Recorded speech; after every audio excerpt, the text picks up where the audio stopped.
Report সম্প্রতি এসেছে, তাতে দেখা যাচ্ছে যে শিক্ষার হাল খুব খারাপ। স্কুলে মাস্টারমশাই নেই, লেখাপড়া নেই, অতএব ছাত্র আস্তে আস্তে কমছে। আর এখন ছাত্র নেই, এই রিপোর্টটাকে সামনে নিয়ে আসার মধ্য দিয়ে সরকার জাস্টিফাই করতে চাইছে তাহলে শিক্ষক রাখার দরকার নেই, তাহলে শিক্ষক নিয়োগের দরকার নেই। তাহলে শিক্ষক নিয়োগের নামে টাকা পয়সা খেলা হতে পারে, কেননা স্কুল তো আমি চালাবো না।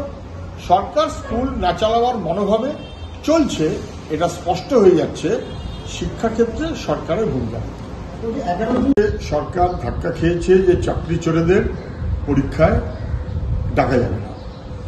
অযোগ্য শব্দটা চলছে, কিন্তু আসলে টেন্টেড, যারা ধরা পড়ে গেছে, যারা দুর্নীতি করে চাকরি যাদের ধরা পড়ে গেছে, তারা চাকরিতে আর পরীক্ষায় বসতে পারবে না এবং তাদের টাকা ফেরত দিতে হবে। সরকার টাকা ফেরতের ব্যবস্থা এখনো করেনি, বরং সুপ্রিম কোর্টের নির্দেশের বাইরে গিয়ে তাদের চাকরিতে বসাতে চাইছে। সিঙ্গেল বেঞ্চ আপত্তি করেছে, না বলেছে, তারপর ডিভিশন বেঞ্চ না বলেছে। আমি জানি না আবার সুপ্রিম কোর্ট হয়ে ইন্টারন্যাশনাল কোর্টে যাবে কিনা, কারণ চাকরি চোরেরাই প্রাণভোমরা তৃণমূলের। যত বড় অপরাধী তত বড় নেতা, এবং যত বড় অপরাধী তত বড় নেতা যখন ধরা পড়ে যায় তত বড় বিজেপি। এই কলেজে এত কিছু হচ্ছে, এসব যখন শুরু হয় তখন নেতার নাম ছিল শঙ্কুদেব পান্ডা, টাকার বিনিময়ে ভর্তি। গোত্র তো একই, কারোর নাম অন্য কিছু হতে পারে, গোত্র তো একই। কেউ এখন এমএলএ হয়ে যেতে পারে, কেউ এমএলএ হয়ে হয়তো কলেজে গভর্নিং বডির মাতব্বর হয়েছেন, বা এমএলএ না হয়ে হয়তো গভর্নিং বডির মাতব্বর হয়েছেন, কিন্তু আসলে তোলাবাজ, লুম্পেন, লম্পটগিরি, দাদাগিরি এইটা করার জন্য তৃণমূল এবং তৃণমূলের ছাত্র পরিষদকে সেই কারণে ব্যবহার করা হয়। তারপর কে কোন দিন কোথায় নেতা হয়ে গেছেন, গোত্র এক, স্পিসিসটা আলাদা, কিন্তু গোত্র এক। বিধানসভাতে আমরা এই প্রশ্ন নির্দিষ্টভাবে লিখিতভাবে এই প্রশ্ন তুলেছিলাম, ক্লাস 8-এর ইতিহাস বই ফেলে দিয়ে স্পিকারের সামনে, যে সেখানে ক্ষুদিরামকে সন্ত্রাসবাদী বলে চিহ্নিত করা হয়েছে। আমাদের পক্ষ থেকে মাস্টারমশাই বিধায়ক ছিলেন প্রদীপ সাহা নির্দিষ্টভাবে কোয়েশ্চেন করেছিলেন, সরকার তো উত্তর দিতে পারেনি। দেখছি আমি ভুল হয়েছে, কার্যত ক্ষমা চেয়েছে। তারপরেও সরকার এবং শাসক দল সন্ত্রাসবাদী বলতে চায় ক্ষুদিরাম প্রফুল্ল চাকিদের, তাতে সম্ভবত আরএসএস খুশি হতে পারে। আরএসএস কে খুশি করার একটা প্রজেক্ট, এটা গোটা রাজ্যের মানুষ একে ঘৃণা করবে, নিন্দা করবে। রাজ্য সরকার ধাক্কা খেয়েছে ডিভিশন বেঞ্চে, সিঙ্গেল বেঞ্চের রায় বহাল রেখেছে ডিভিশন বেঞ্চ যে অযোগ্য, অযোগ্য মানে আসলে চাকরি চুরির অভিযুক্ত যারা, চাকরি চুরিদের দাগি যারা, টেন্টেড, তাদের পরীক্ষায় বসতে দেওয়া যাবে না। সুপ্রিম কোর্ট আগেই বলেছে। সুপ্রিম কোর্ট বলার পরেও তাকে অমান্য করে রাজ্য সরকার চাকরি চোরেদের পাশে আছে এটা প্রমাণ করার জন্য একেবারে পরিমরি লেগে পড়েছে। সুপ্রিম কোর্ট বললেও শুনবে না, সিঙ্গেল বেঞ্চ বললেও শুনবে না, ডিভিশন বেঞ্চ বললেও শুনবে না। আসলে চাকরি চুরির পয়সা কালীঘাটে পৌঁছেছে, এবং সেই কারণে চাকরি চোর এবং যারা চুরি করে চাকরি পেয়েছে তাদের জন্য সরকার রোজ ধাক্কা খাচ্ছে, তাদের কোনো জ্ঞান হচ্ছে। সিঙ্গেল বেঞ্চ নির্বাচন কমিশনের যে বিধি ব্যবস্থা ভঙ্গ করা হচ্ছে যেভাবে, তাতে এটা ঠিক স্টে দেয় না, কিন্তু নির্বাচন কমিশনের প্রস্তাবনাকে কার্যত খারিজ করে দিয়েছে। বার্থ সার্টিফিকেট, বাপ ঠাকুরদার জন্মস্থান এত দরকার হয় না। আধার কার্ড, ভোটার কার্ড এগুলোকেও গুরুত্ব দিয়ে মান্যতা দিতে হবে। মান্যতা দিতে চাইছিল না নির্বাচন কমিশন, ভোটার লিস্টকে এদিক ওদিক করে দেওয়ার জন্য। আজ কোর্ট কার্যত আধার অথবা ভোটার লিস্ট তাকে মান্যতা দেবার কথা বলেছে। নির্বাচন কমিশন নিশ্চয়ই পারলে বুঝবে যে শুধু মোদীজি কি বললো সে নিয়ে নাচলে এদেশে মানুষ তা মানবে না। আমরা কিছুদিন আগে গোটা রাজ্যের কলেজগুলোতে একেবারে স্পষ্ট মনোজিৎ মডেল বলে কথা না, এইটাই তৃণমূলী মডেল। কলেজে ভোট হবে না, কোনো কিছু হবে না, আমাদের কথায় সব চলবে, আমরাই দণ্ডমুণ্ডের কর্তা। এটা কটা ছাত্রের ব্যাপার না, তাদের পিছনে পুলিশ, তাদের পিছনে শাসক। ফলে একা মনোজিৎ না, সমস্ত জায়গাতে কলেজে আপনি বালিয়ার সাইন্স কলেজে আজকে কি দেখলেন? আমার কথা মতো পরীক্ষা দিতে দেওয়া হয়নি, অতএব পরীক্ষা দিতে বাধা দেওয়া হয়েছে, অতএব ডিপার্টমেন্টের হেড তার ঘরে পর্যন্ত তালা, মাস্টারমশাইদের ঘরে তালা। কেন? আমি তৃণমূল করি, আমি চেয়েছি ও পরীক্ষা দেবে, অতএব পরীক্ষা দিতে হবে, কেন দেবে না? জানি না শিক্ষা প্রতিষ্ঠান এবং সমাজের এই সমস্ত ব্যবস্থাপনাকে ভেঙে দেবার প্রবল পরিক্রমা, প্রবল প্রচেষ্টা।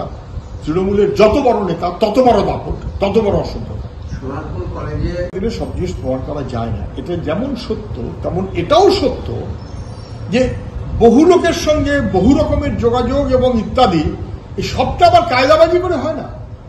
এই তৃণমূলের এই যত নেতা, মনোজিৎ বলুন, আর ওই যে গড়িয়াহাট ITI এর ছেলেটি কি একটা নাম বলুন, কিংবা ওই যে সোনারপুর কলেজে বলুন, যে কোনো কলেজ, এই থেকে শুরু করে জায়ান্ট সিং, বুলেট মার্কা এইসব যে বাহিনী আছে, এরা অপরাধীর দল, এবং এদের অপরাধের বাঁয়ে ডাইনে সামনে পিছনে তৃণমূলের নেতারা।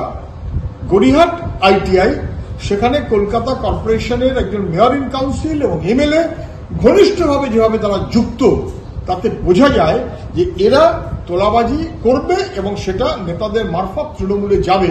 এই ব্যবস্থাপনা স্পষ্ট। নেতাদের সঙ্গে এই অপরাধীদের যোগ অস্বীকার করার কোনো সুযোগ নেই। ল কলেজে গেলে দেয়ালে এখনো জল জল করছে। আপনারা দেখাচ্ছেন কি, মনোজিৎর নাম বলতেও ইচ্ছে হয় না। যত লম্পট লুম্পেন তাদের নাম নিয়ে সব দেয়ালে লেখাও হচ্ছে, তা বলতে হচ্ছে Monojit is in our heart, না কিছু একটা কি লেখা। ওটা মোছার সাহস কর্তৃপক্ষের হলো না, ওটা মোছার সাহস কর্তৃপক্ষের হলো না। কত লম্বা হাত! শাসকের হাত এদের মাথায় কত স্পষ্ট, এবং পুলিশের হাত এদের মাথায় কত স্পষ্ট। কর্তৃপক্ষ কেন কেউ এখনো পর্যন্ত সেটা মোছার পর্যন্ত সাহস পেল না। বলছি ওটা একটা ফ্লেক্স করুন। সততার প্রতীক মমতা, এই ফ্লেক্স তো এখন ঝোলাতে পারছেন না। মমতা সততার প্রতীক, এটা বলার জন্য সুযোগ নেই। অন্তত মনোজিৎ ইজ আওয়ার হার্ট একটা ফ্লেক্স করে 21শে জুলাই পর্যন্ত বাজার গরম করুন। মানুষের ঘৃণার পাত্র হয়ে যাচ্ছে তৃণমূল এবং তার বাহিনী। জাতীয় বাবুদের যেভাবে আজকাল সফট টার্গেট করে নানান অংশের পেশাগত কাজ যারা করেন তাদেরকে সফট টার্গেট করে যেভাবে তাদের বিরুদ্ধাচরণ করা হচ্ছে, খারাপ কথা বলা হচ্ছে, হুমকি দেওয়া হচ্ছে, এ কখনো মেনে নেওয়া যায় না। সরকার কৌস্তব বাগচি ব্যারাকপুরে কি বলেছেন, অতএব কেস করেছে, তাকে জামিন নিতে হয়েছে। তার চেয়ে তো আরো অনেক কটু মনোভাব দেখিয়েছে ওই উত্তরপাড়ার MLA। আমি এবং আমার পরিবারের চিকিৎসা যদি আগে না হয় ট্রান্সফার করে দেবো। ওরে বাবা, কি ক্ষমতা রে বাবা! তৃণমূলের দাপট। এবং এই অসভ্যতা করার পর সরকার চুপ, প্রশাসন চুপ, কোনো ব্যবস্থা নেওয়া হয়নি। অবিলম্বে উত্তরপাড়ার ওই MLA-কে গ্রেপ্তার করে জেলে পড়া উচিত, গ্রেপ্তার করে জেলে পড়া উচিত। মাস্টারমশাই, ডাক্তার, এই সহ পেশাগত মানুষ যারা, তাদেরকে এইভাবে অমর্যাদা করবে এবং হুমকি দেবে এবং তারপর শাসক দলের ঝান্ডা গায়ে নিয়ে ঘুরে বেড়াবে, এ কখনো মেনে নেওয়া যায় না। আর শাসক দলের ক্ষেত্রে যদি অ্যালাউড হয়, তাহলে কি উত্তর দেবে সরকার? তাদেরকে বাংলা ভাষায় কথা বলছে এই অপরাধে পুশব্যাক করা হচ্ছে দিল্লি থেকে। কেন? বাংলা ভাষায় কথা বললেই বাংলাদেশি, বাংলা ভাষায় কথা বললেই অপরাধী, বাংলা ভাষায় কথা বলাটা ভারতবর্ষে চলবে না? এত হিন্দির দাপট করবে নাকি? এত হিন্দি, হিন্দুস্তানের দাপট চলবে? বাংলা ভাষা এবং বাংলা সংস্কৃতি তাকে ধ্বংস করার চেষ্টা হচ্ছে দিল্লি থেকে, এবং বাংলা ভাষায় কথা বললে সে হয়ে যাচ্ছে বাংলাদেশি। হাইকোর্ট রিপোর্ট চেয়েছে, কিন্তু এই রিপোর্টটা কে দেবে যে গোটা ভারতবর্ষের বিভিন্ন জায়গায়, সে আসামে হোক আর মুম্বাইতে হোক আর দিল্লিতে হোক, বাংলা ভাষায় কথা বলা যেন অপরাধ? বাংলা গোটা ভারতবর্ষের স্বাধীনতা সংগ্রামে সবচেয়ে এগিয়ে থাকা, সেই বাংলাকে ভাগ করেছো তোমরা রাজনৈতিক কারণে। বাংলার মানুষ বাংলা ভাগ করেনি। দেয়ার ইজ নো রেফারেন্ডাম, কোনো গণভোট হয়নি। তোমরা রাজনীতির কারণে বাংলাকে সর্বনাশ করতে চাইছো। তার অংশ হিসেবে বাংলাভাষী বাংলায় কথা বলতে পারবে না, বাংলায় কথা বললে তাকে পুশব্যাক করা হবে। আমি তীব্র নিন্দা করছি। সোনারপুর কলেজ, ওই কলেজ তৈরি করা হয়েছিল বামফ্রন্ট আসার পর এবং সমগ্র মানুষকে সঙ্গে নিয়ে। একটা আন্দোলনের মতো, এবং সেই কলেজ ক্রমশ ক্রেডিবিলিটি নিয়ে এগোচ্ছিল। গত কয়েকটা বছরে নির্বাচনও হয় না, কোনো কিছুই হয় না। ছাত্র সংসদ দখল করে বসে থাকে, ছাত্র ইউনিয়নের রুম দখল করে বসে থাকে অছাত্র গুন্ডারা, এবং তারপর তারা ওখানে যা যা করায়, সে মেসাজ পাল্লা সহ যা যা করায়, এখনো হুমকি দিয়ে যাচ্ছে। ওই কলেজের গভর্নিং বডি কে চালায়? ওই কলেজের গভর্নিং বডির প্রেসিডেন্ট, আগের প্রেসিডেন্ট, দুজনে মিলে ঝগড়া করে বেরিয়ে গেছেন, দুজনেই তৃণমূল, একজন আগের এমএলএ, একজন পরের এমএলএ, এবং সমগ্র তৃণমূল তার কর্মকাণ্ড এবং তার অসভ্যতা তার কেন্দ্র হয়ে যাবে একটা কলেজ। খারাপ লাগে যে সমগ্র মানুষকে সঙ্গে নিয়ে এই কলেজ, এরকম অনেক কলেজ বামফ্রন্টরা বলে তৈরি হয়েছে বা আগে তৈরি হয়েছে, সেগুলোকে অসভ্যতার কেন্দ্রে পরিণত করছে, এবং এখনো ছাত্রীদেরকে হুমকি দেওয়া হচ্ছে, এখনো প্রতিদিন। প্রশাসন চুপ। কলেজে যা ঘটনা এখন সামনে আসছে, এটা একটা কেলেঙ্কারি, কলুষিত হবার মতো। গোটা রাজ্যের কম বয়স প্রজন্ম, তাকে ধ্বংস করার প্রচেষ্টা, শিক্ষাকে ধ্বংস করা হয়েছে। ছাত্র সংসদ বন্ধ করে দিয়ে, কার্যত নির্বাচন না করে জবরদস্তি সেখানে তৃণমূলের দাপট, ভর্তির জন্য টাকা, খুশি মতন চলা, কলেজের কর্তৃপক্ষ দণ্ডমুণ্ডের করতে হবে এই বহিরাগত, তার ব্যবস্থা করা, এবং তারপর গণধর্ষণের কেন্দ্র, অশালীন কাজের কেন্দ্র, মেসেজ পার্লারের কেন্দ্র। কি হচ্ছে এটা? কি হচ্ছে? শিক্ষিত সভ্য সমাজ কি হচ্ছে এটা? কলেজের মাস্টারমশাই, প্রিন্সিপাল, অধ্যাপক তারাও সবাই ভয়ে কাটা হয়ে থাকছেন তৃণমূলের দাপটে। কি হচ্ছে এটা? কলেজগুলোতে প্রশ্রয় দেওয়া হচ্ছে এই অভব্য অসভ্য আচরণ এবং কাজ, একটা প্রজন্মকে ধ্বংস করার প্রচেষ্টার এগুলো অংশ, কোন সন্দেহ সে ব্যাপারে নেই। পরীক্ষার প্রশ্নপত্র যারা করেছেন, প্রশ্নপত্রের নাম করে যারা স্বাধীনতা সংগ্রামকে কলুষিত করেছে, তাদের বিরুদ্ধে ব্যবস্থা নিতে হবে। কারা তাদের মাথায়? তৃণমূল সরকার এর আগে ক্লাস 8-এর ইতিহাসের বইতে ক্ষুদিরাম বসুদের সন্ত্রাসবাদী বলে দাবি করেছিল, এবং সেটা বিধানসভাতে আমরা জোরদার প্রতিবাদ করেছিলাম। সরকার জানত না তা না, জোরদার প্রতিবাদ করেছিলাম, সরকার উত্তর দিতে পারেনি। এবারে দেখা গেল মেদিনীপুরের ম্যাজিস্ট্রেটকে, কোন ম্যাজিস্ট্রেটকে মেরেছেন সন্ত্রাসবাদীরা, মানে আরো স্পষ্ট, আরো ডাইরেক্ট, মানে যিনি মানলেন তিনি সন্ত্রাসবাদী, তিনি দেশের লোক নন, তিনি দেশের স্বাধীনতা সংগ্রামী নন।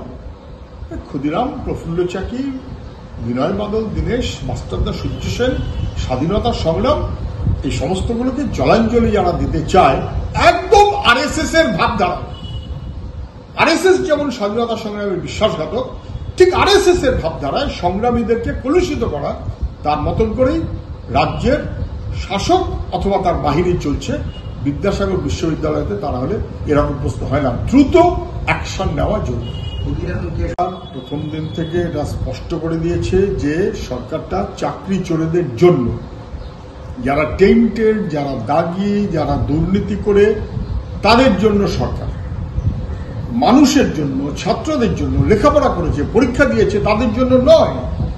চালের সঙ্গে কাপড় মিশিয়ে দিয়েছে, বারবার কথা হওয়া সত্ত্বেও ওএমআর শিট দেখাতে পারেনি, দেখায়নি, লুকিয়ে রেখেছে, ধামাচাপা দিয়েছে, এবং একটা গোটা ব্যবস্থাটা যেন চাকরি চোরেদের মতন হয়, দুর্নীতির জন্য হয়, তার মতো গোটা সিস্টেমটা করেছে। এটা ধরা পড়ে গেছে বারে বারে। কিন্তু প্রথম দিন থেকে একের পর এক সেই ব্যবস্থাপনা করেছে যেখানে দুর্নীতি সেটাই মূল প্রতিপাদ্য বিষয় হয়, যোগ্যতা যাতে প্রতিপাদ্য বিষয় না হয়। বারে বারে যোগ্যদের ডেকেছি বলে অযোগ্য দুর্নীতিগ্রস্তদের ডেকে সরকার বলেছে যে আমরা ওদেরটাও দেখব। কে ওদেরটা দেখতে দায়িত্ব দিয়েছে?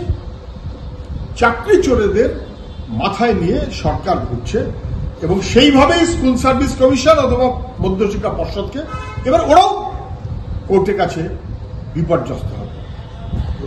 পার্থ চট্টোপাধ্যায় টাকা, বান্ধবী, কোটি কোটি সবাই বুঝে গেছে, কিন্তু পার্থ চট্টোপাধ্যায় কে? পার্থ চট্টোপাধ্যায়ের মাথায় তো মুখ্যমন্ত্রী নিজে, এবং যখন প্রেস ক্লাবের সামনে পরীক্ষার্থীরা বসেছিলেন চাকুরির দাবিতে, তখন মুখ্যমন্ত্রী গিয়ে সেখানে স্পেশাল কমিটি করে দিয়ে এসেছেন, যার মাথায় ওই শান্তিপদ সিনহা নাকি একটা, মানে চাকরি চোরের ব্যবস্থাটা এবং দুর্নীতির ব্যবস্থাটা স্পষ্ট করেছেন মুখ্যমন্ত্রী নিজে, শিক্ষামন্ত্রী মারফত কেবলমাত্র না। তার মতন করে মধ্যশিক্ষা পর্ষদ, তার মতন করে স্কুল সার্ভিস কমিশন, তার মতন করে শিক্ষামন্ত্রী, তার মতন করে শিক্ষা দপ্তর তাকে সাজানো, এবং আসলে টাকার খেলা। এবং সেই টাকার খেলা বলেই আপনি প্রাইমারিতেও দেখবেন ওই যে যিনি চেয়ারম্যান ছিলেন হেরে গেলেন এমএলএ নির্বাচনে, তারপরেও তিনি চেয়ারম্যান। মানেটা কি? মানে চোর এবং চুরির ব্যবস্থা যারা করবে তাদের জন্য আমার সরকার, কারণ তারা শাসক দলকে টাকা দেবে। অপরাধী, দুর্নীতিগ্রস্ত, তোলাবাজ এবং চাকরি চোর, এদের নিয়েই সরকার, এদের জন্য সরকার। বিদ্যাসাগর বিশ্ববিদ্যালয় চাই শিক্ষাক্ষেত্রে সেইটাই ধাপে ধাপে এগোচ্ছে। আমার ধারণা তৃণমূলের অত্যন্ত খুশি হবে। শিক্ষা থেকে সরকার তার দায়িত্ব হাত তুলে নিতে চাইছে। যা হয় হোক, লেখাপড়ার দরকার নেই। আর যদি কিছু লেখাপড়া করতে হয় সরকারি স্কুল বন্ধ করে দাও, প্রাইভেটের ব্যবসা হোক। সরকার তো চাইছে তাই। সেই কারণেই তো কলেজে মাস্টারমশাই নিয়োগ নেই। সেই কারণেই তো কলেজে লেখাপড়ার পরিবেশটাকে 12টা বাজিয়ে দেওয়া হচ্ছে। কলেজের লাইব্রেরি দাতার বন্দোবস্ত নেই। কলেজের বাড়ি ঘরদোর নতুন কোনো উদ্যোগ নেই। ছাত্র কমছে, মাস্টারমশাই নেই, ক্লাসে লেখাপড়া হচ্ছে না বা কম হচ্ছে। বুঝতে পারছেন না? চারদিক দেখে সরকারি স্কুল ফাঁকা। এবং সরকারের রিপোর্ট 2020 সালের পর থেকে 300+ স্কুলে কোনো ছাত্র নেই। আমি বলছি, কত স্কুল দেখতে চান যে একজন টিচার? 6000 বন্ধ হয়ে গেছে। কয়েক হাজার স্কুল, ছাত্র নেই, শিক্ষক নেই, ক্লাস নেই, লেখাপড়া নেই। তাহলে স্কুলে গিয়ে লেখাপড়া হবে না, সরকার ব্যর্থ। তাহলে যাবে কোথায়? সরকার উৎসাহী যে সরকারের স্কুল ছেড়ে প্রাইভেটের ব্যবসার জন্য ছেলেমেয়েরা হাজির হোক। বছরের পর বছর ধরে লড়াই করে শিক্ষাকে মানুষের কাছে পৌঁছে দেওয়া হয়েছিল, আর এখন পয়সার বিনিময়ে শিক্ষা এই ভবিতব্যের দিকে নিয়ে চলে যাচ্ছে পশ্চিমবাংলার সরকার। গোটা দেশের সরকার যেরকম, পশ্চিমবাংলার সরকার সেরকম শিক্ষা ক্ষেত্র থেকে হাত তুলে নিতে। এমন একটা সময় খুন হয়েছে, নৃশংস। এটা গভীর উদ্বেগের বিষয়। আমি নিন্দা করছি, কেন এই ধরনের খুন ঘটবে? তৃণমূল করলে তাকে খুন হতে হবে, এটা কেন? বিরোধী হলে খুন হবে, তৃণমূল হলে খুন হবে। আর এখন তো তৃণমূলের বিরোধী তৃণমূলকে খুন করছে। তৃণমূলের আভ্যন্তরীণ গোলযোগে তৃণমূলের বিরোধী যারা, তারা তৃণমূলকে খুন করছে। গোষ্ঠীদ্বন্দ্ব, তোলাবাজি, কে কার চাইতে বেশি দখলদারি করবে তার লড়াই। না বুঝবার কিছু কারণ নেই। তৃণমূলের নেতারা যাই বলুন, পরিবার বলেছে যে তৃণমূল যুক্ত, সত্য, ওখানকার সমস্ত মানুষ জানে। এবং আমি শুধু বলছি যে তারপর খুনের পর বা এরকম ঘটনার পর বিরোধীদেরকে দাগিয়ে দেওয়ার মধ্য দিয়ে আসল খুনি এবং তোলাবাজকে কিন্তু এড়িয়ে যাওয়া হচ্ছে। এটা আরো বেশি বিপজ্জনক। এই তোলাবাজ খুনিরা তৃণমূলের সঙ্গেই থেকে যাচ্ছে। কেন? কারণ তৃণমূল বলছে বিরোধী দল। খুব বিপজ্জনক হচ্ছে, এটা হতে পারে না। ভাঙর সেই ভাঙরই আছে। মরছে তৃণমূল, মারছে তৃণমূল, গোটা রাজ্য জুড়ে তাই চলছে। এবং ছিল বেঙ্গল পুলিশ, হয়ে গেল ক্যালকাটা পুলিশ। ক্যালকাটা পুলিশ মানে নবান্নর ডাইরেক্ট কন্ট্রোল। ওখানকার পার্টি চলে নবান্নের ডাইরেক্ট কন্ট্রোল, ওখানকার প্রশাসন চলে নবান্নের ডাইরেক্ট কন্ট্রোলে। তো কলকাতা পুলিশ থেকে লাভ কি হলো? ইঞ্চিতে ইঞ্চিতে পুলিশ আছে, তারপর খুন, রাহাজানি, বোমা, তোলাবাজি, ভাঙচুর রোজ হচ্ছে। ফলে কলকাতা পুলিশ ব্যর্থ। যেভাবে মুখ্যমন্ত্রী তার বাহিনী সাজিয়েছেন এবং চলছেন, তাতে আর কাউকে লাগবে না। তৃণমূলই যথেষ্ট। তৃণমূল তৃণমূলকে মারছে, তৃণমূল মরছে, তৃণমূল মারছে। বাংলায়